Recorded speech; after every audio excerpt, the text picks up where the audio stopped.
ہم شروع کرنے جا رہے ہیں سلطان صلاح الدین ایوبی کی زندگی پر ایک مکمل سیریز۔ اس سے پہلے ہم جنگ قادسیہ اور جنگ یرموک کا مختصر حال بھی بیان کر دیں گے۔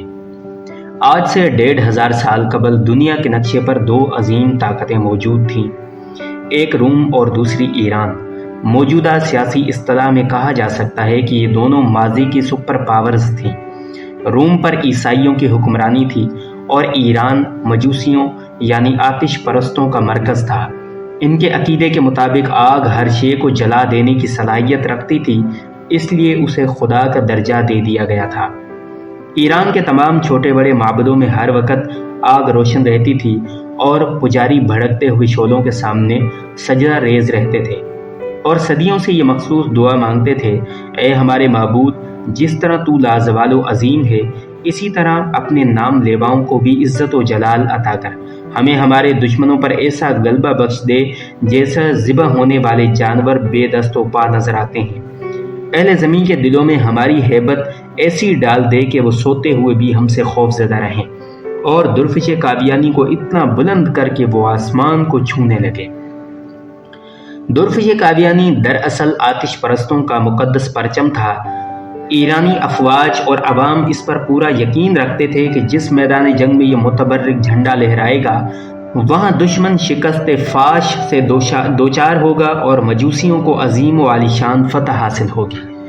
پھر جب اسلام کی شکل میں حق نمودار ہوا تو باطل فرار ہو گیا، نام نہاد پرچم اٹھانے والے ہاتھ کاٹ دیے گئے اور درفش قادیانی جسے فتح و نصرت کا نشان سمجھا جاتا تھا، بدبختی کی علامت بن کر اس طرح خاک میں مل گیا کہ اس کا ایک تار تک باقی نہ رہا۔ یہ 14 ہجری کا تاریخ ساز اور یادگار سال تھا جب صدیوں سے روشن آتش کدے بجھا دیے گئے۔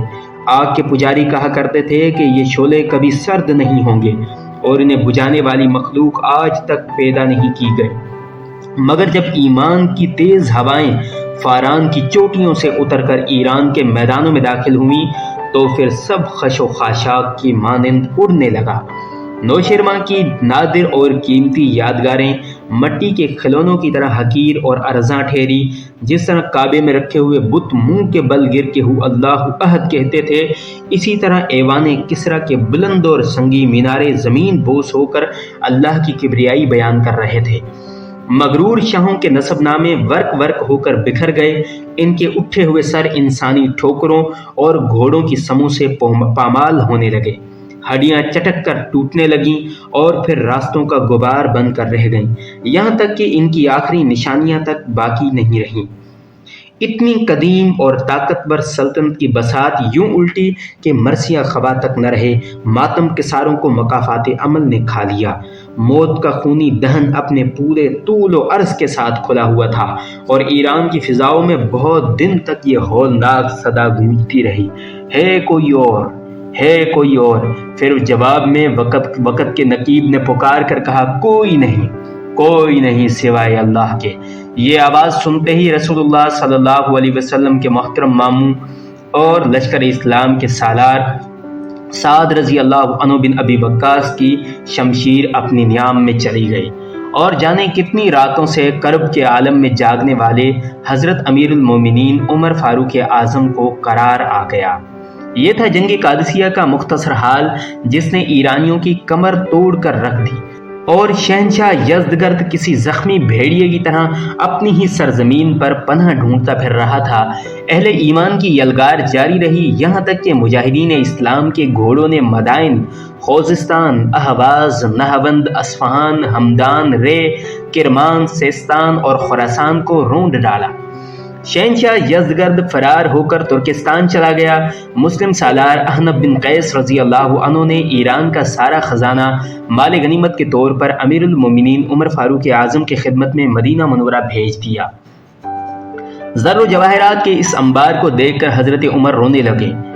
پھر آپ نے مسجد نبوی میں حاضر ہو کر اہل ایمان کے اجتماع سے خطاب کرتے ہوئے فرمایا، معبود حقیقی کے نام لیواؤں کو خوشخبری ہو کہ آج مجوسیوں آتش پرستوں کی سلطنت برباد ہو گئی، اب ان کے ملک کی زمین کا ایک ٹکڑا بھی ان کے قبضے میں نہیں رہا۔ خوب جان لو کہ اب آگ کے پجاری وحدہ لا شریک کی عبادت کرنے والوں کو کسی قسم کا نقصان نہیں پہنچا سکتے۔ اور یہ بھی سن لو کہ اللہ نے ان کی زمین، ان کے ملک اور ان کی دولت کا وارث تمہیں اس لیے بنایا کہ تمہاری آزمائش کی جا سکے۔ خبردار تم اپنی حالت نہ بدل لینا، ورنہ اللہ بے نیاز ہے، وہ تمہاری جگہ دوسری قوم کو بدل دے گا۔ مجھے اس امت کے لیے خود اس کے افراد سے خوف ہے۔ ایرانیوں کی شکست فاش اور مسلمانوں کی عظیم و عالیشان فتوحات کی خبریں قیصر روم کے دربار میں بڑی حیرت کے ساتھ سنی گئی۔ قیصر کے ایک دور اندیش وزیر لوکس اپنی نشست پر کھڑے ہو کر بسط احترام عرض کرنے لگے، اے ہرکل اعظم، مسلمانوں کی بے ہم فتوحات عیسائیوں کے لیے نیک شگون نہیں ہے۔ اس سے پہلے کہ یہ خونی سیلاب ہمارے سرسبز و شاداب علاقوں کو بہا کر لے جائے، ہمیں ایک مضبوط حصار بنا لینا چاہیے۔ اس سے پہلے کہ وزیر لوکس اپنی بات مکمل کرتا، بوڑھا پادری شہرام اپنی جگہ سے اٹھ کھڑا ہوا اور انتہائی متکبرانہ لہجے میں ہرکل اعظم سے مخاطب ہو کر کہنے لگا، شہنشاہ کو معلوم ہونا چاہیے کہ ایرانی آتش پرست تھے، اس لیے آگ کی خوراک بن گئے۔ ہم اہل صلیب ہیں اور صلیب ہی ہماری محافظ و مددگار ہے۔ شہرام کے بعد دوسرے پادریوں نے بھی دربار میں پرجوش تقریریں کی۔ آسمانی باپ اپنے مقدس بیٹے کے صدقے مسیحوں پر کبھی آفات و مصائب نازل نہیں کرے گا۔ قیصر روم مکمل طور پر پادریوں کے زیر اثر تھا، اس لیے اس نے اپنے سیاسی مشیر لوکس کی باتوں پر کوئی دھیان نہیں دیا۔ چند سال پہلے بھی انہی پادریوں نے اس وقت ہنگامہ آرائی کی تھی جب قیصر روم کو سرور دو عالم صلی اللہ علیہ وسلم کا نامہ مقدس موصول ہوا تھا، جس میں پیغمبر اسلام صلی اللہ علیہ وسلم نے اسے دین حق قبول کرنے کی دعوت دی تھی۔ قیصر روم سرور کونین صلی اللہ علیہ وسلم کی دعوت سے متاثر ہو چکا تھا، مگر جب اس نے پادریوں کی جماعت کو غضبناک حالت میں دیکھا تو اسلامی وفد کو اپنے دربار سے اٹھا دیا۔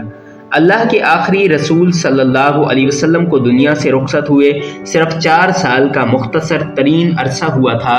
دنیا کے بڑے بڑے کاہن، نجومی، سیاست اور جنگ کے ماہرین سوچ بھی نہیں سکتے تھے کہ پیغمبر اسلام کے نام لیوا صحرا کے دامن سے نکل کر ایران جیسی عظیم طاقت کی بساط الٹ کر رکھ دیں گے۔ وہ ایرانی جو خود کو دنیا کی سب سے مہذب اور طاقتور قوم سمجھتے تھے، جب پہلی بار مسلمان سفیر حضرت عبداللہ بن حذافہ رضی اللہ عنہ حضور اقدس صلی اللہ علیہ وسلم کا نامہ مقدس لے کر ایرانی شہنشاہ خسرو پرویز کے دربار میں ایک خاص ادائے بے نیازی اور جلال ایمانی کے ساتھ داخل ہوئے تو ایرانی شہنشاہ نے صحابی رسول کو بڑی نفرت و حقارت کے ساتھ دیکھا تھا۔ پھر خسرو پرویز نے نامہ رسول صلی اللہ علیہ وسلم کو چاک کرتے ہوئے پوری قوم عرب کو انتہائی ذلت آمیز لہجے میں مخاطب کرتے ہوئے کہا تھا، اے سومار چپکلی نما جانور کا گوشت کھانے والوں اور اے اونٹ کا دودھ پینے والوں۔ جب اس ناکام سفارت کے بعد عبداللہ بن حذافہ رضی اللہ عنہ رسالت مآب کی خدمت میں حاضر ہو کر نامہ مبارک کے چاک کرنے کا واقعہ سنایا تو سرور کونین صلی اللہ علیہ وسلم نے فرمایا، خسرو پرویز نے میرا خط چاک نہیں کیا، اپنی سلطنت کے ٹکڑے کر دیے۔ چند روز بعد ہی خسرو پرویز کے بیٹے شیرویہ نے بڑی بے رحمی کے ساتھ اپنے باپ کو قتل کر ڈالا۔ پھر چند سال بعد حضرت عمر فاروق اعظم نے ایرانی سلطنت کے مضبوط ترین ستونوں کو کسی بوسیدہ کتاب کے اوراق کی طرح ہوا میں اڑا دیا۔ قیصر روم کا وزیر لوکس اس واقعے سے باخبر تھا، اس لیے اس نے بھرے دربار میں مسلمانوں کی فتوحات اور یلغار کے سلسلے میں اپنے خدشات ظاہر کیے تھے۔ لوکس کا شمار اپنے وقت کے ذہین ترین افراد میں ہوتا تھا۔ اس کی جاگنے والی آنکھوں نے نوشتہ دیوار پڑھ لیا تھا کہ اب مسلمانوں کو رومیوں کی حریف طاقت بننے سے کوئی نہیں روک سکتا۔ یہی وجہ تھی کہ لوکس بار بار قیصر روم کو صورتحال کی سنگینی کا احساس دلانے کی کوشش کر رہا تھا۔ پادری شہرام کے جاسوس محل کے گوشے گوشے میں پھیلے ہوئے تھے۔ جب ان جاسوسوں نے قیصر روم اور لوکس کی خفیہ ملاقاتوں کی اطلاع دی تو پادری شہرام گہری سوچ میں ڈوب گیا۔ پھر اس نے وزیر لوکس کو سیاسی منظرنامے سے ہٹانے کی تدبیر سوچ لی۔ اس وقت روم عیش پرستوں کا مرکز تھا۔ بادشاہ، وزیر، امیر، خواص، عوام رقص و سرود اور شراب نوشی کو انسانی زندگی کا ایک لازمی جز سمجھتے تھے۔ کیف و نشاط کی زندگی گزارنے پر کوئی قانونی اور اخلاقی پابندی عائد نہیں تھی۔ اپنے اسی ماحول کے زیر اثر لوکس بھی کیف و نشاط کا دل دادا تھا۔ پادری شہرام نے اس کی اسی کمزوری سے فائدہ اٹھایا ایک رات جب لوکس خوبصورت عیسائی رقاصہ سوسن کا ہوش ربا رقص دیکھ رہا تھا تو مسلسل شراب نوشی کے اثر سے اس کے ہوش و حواس زائل ہوتے جا رہے تھے۔ پھر اسی کیفیت میں لوکس نے سوسن سے رات کا آخری جام طلب کیا۔ سوسن بسد ناز و ادا لہراتی ہوئی آگے بڑھی اور اس نے دوسری زرنگار سراہی سے لوکس کا جام لبریز کیا۔